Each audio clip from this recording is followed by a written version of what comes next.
Si Ishael ay na-diagnose na may ASD and speech and language impairment, and na-diagnose siya at the age of 4. 2 years old si Ishael nang nalaman namin na may autism siya. Kasi napansin ng tatay niya na kapag tinatawag siya ay parang hindi niya naririnig or hindi siya nagre-response. Kaya sinearch niya ito sa Google at doon niya nalaman na pag ganitong cases pala ay ang bata ay may possibility na may autism. Nung sinabi niya sa akin iyon ay agad ko naman itong sinearch at yun na nga.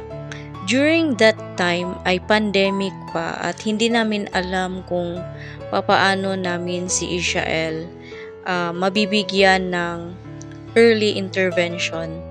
Kaya ang ginawa namin ay in-enroll namin siya sa daycare at the age of 2. Nung in-enroll ko si Ishael sa daycare dito malapit sa amin, ay sinabi ko sa teacher na si Ishael ay parang may autism.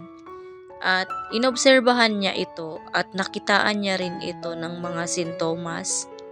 Thankful ako kasi doon natulungan si Ishael. Tinanggap niya si Ishael doon at sinabi niya sa amin na isa sa makakatulong kay Ishael ay number 1, acceptance. Dapat i-accept namin kung ano si Ishael kasi yung ganitong mga cases ay wala siyang gamot at hindi siya nagagamot.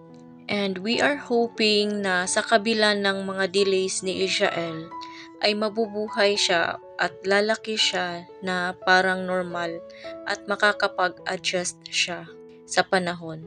Sa ngayon ay pinaghahandaan namin ang future ni Ishael. Hanggang dito na lang muna. Thank you for watching. God bless!